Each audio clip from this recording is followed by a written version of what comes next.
everybody, welcome to my kitchen. I am Charlsie, and today I want to share one of my favorite low-carb, keto-friendly recipes. It's for chili, beanless chili. So let's get started. The first step is we want to brown our meat, and so we're going to start with this mild ground pork sausage. I picked it up at Publix. And to that, I'm going to also brown up a pound of ground meat. So I'm going to cook the sausage first, then I'll put the ground meat in. And you're going to drain these, so you're going to drain the fat off. However, you want to make sure that you reserve the drippings. And I'll show you why in a few minutes. Okay, so this is going to take maybe 3 to 5 minutes to brown. It doesn't have to be totally done because we're going to put this in our slow cooker so it can finish cooking that way. But you just kind of want to stay with it and break it up. So this pork sausage has been cooking for about 3 minutes or so, and I'm just kind of breaking it up because I want little bits. But now I'm going to remove this from the stove top and drain it. I just use a colander with a bowl underneath to collect the fat drippings. So that's how I do it.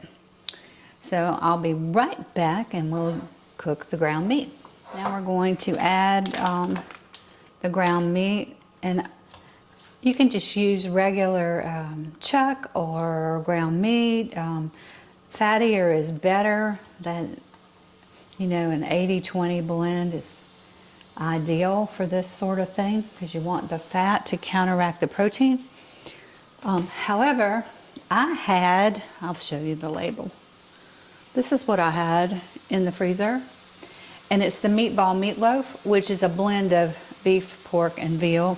It's just our go-to favorite. It's what we make: meatballs, hamburger, all kinds of things. We use it, and frankly,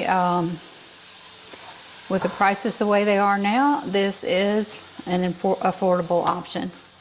It's just $1 or $2 more per pound than regular ground meat, and I'm getting the added, I guess, dimensional flavor of having veal and pork. So there you go. Again, this will take 3 to 5 minutes to cook, and I'll show you what that looks like. And then we'll put this chili together. So the ground meat blend has been cooking for about 3 minutes or so. Again, just like the pork, stirring it around. You may wonder, can I just cook it all together? Absolutely. If that's what you want to do, you can.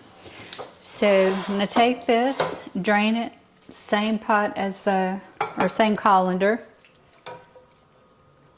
as the pork, and then we have one more step. I actually need some drippings, so just get up under there, under the colander. A few drippings. And just a medium heat, and you can skip this step if you want, but I don't like to because heat brings out flavor. So I'm going to just lightly soften up the vegetables. So we've got 1/3 of an onion and about 1/3 of a bell pepper. You can use whatever color bell pepper you have on hand. Doesn't have to be red. Again, I'm big on using what's in your home. So I like to just go and I look in my freezer, my pantry, and then kind of come up with some creative ideas. And like heat activates spices, so I'm going to go ahead and add 1.5 teaspoons of cumin, ground cumin. And some chili. And because I'm going to add some tomatoes that have chili peppers in them, I'm not going to use quite as much as I normally would. So about half a tablespoon of chili. So let's let the heat charge those spices up, activate them.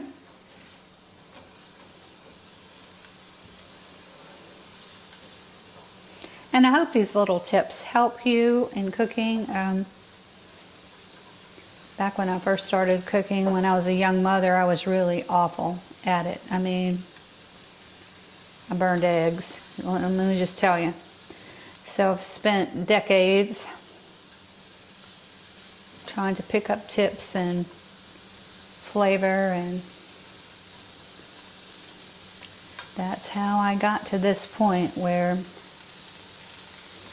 every meal just about is just a little piece of heaven. So this is looking great. I'm going to turn the heat off and we're going to move over to the slow cooker.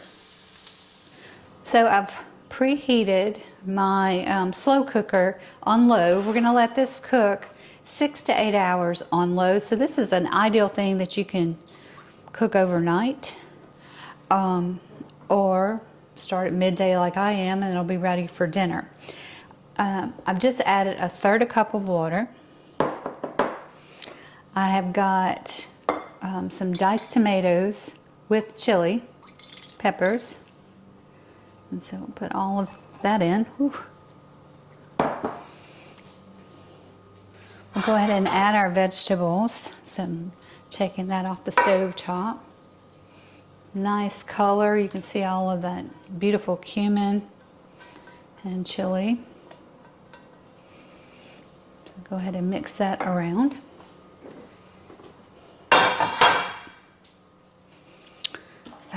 Tomato paste. So you really want a couple of tablespoons. I'll probably use most of this.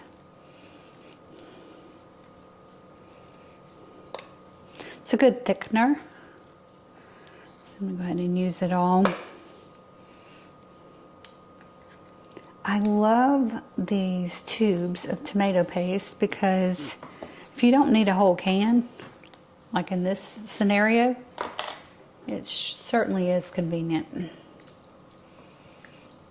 So I'm just going to mix that around. And finally, we'll add our pork and beef. Ooh.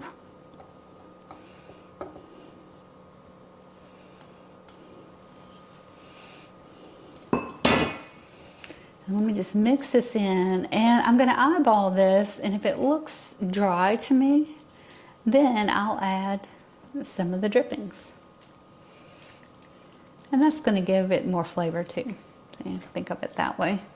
And this is definitely going to need that. So let's get that big spoon I used earlier.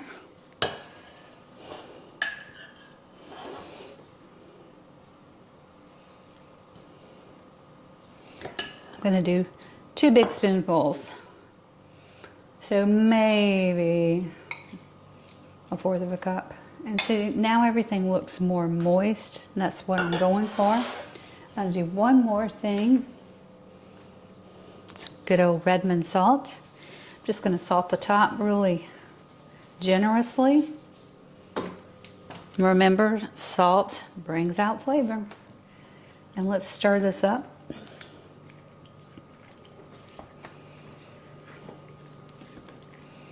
Beautiful. Okay. So this is ready to go, ready to cook. I'll just put the lid on and we're going to leave this alone for 6 hours or more. Your whole house is going to smell like chili. It's going to be awesome.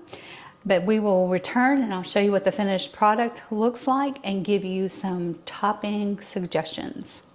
Well, it's been about 6 hours since we put the chili into the slow cooker, and I wanted to show you the finished product. It is simply gorgeous. And a couple of topper ideas. You can do some shredded cheese of your choice. You know, Mexican cheese would be great. Also some sour cream really adds something to it. And if you have some green onions and you want to just add a little color, you can sprinkle those on top. But this is our keto-friendly, delicious chili that I make about every 2 weeks. And it is great for lunch or dinner. So thank you so much for cooking with me, and I will see you again really soon.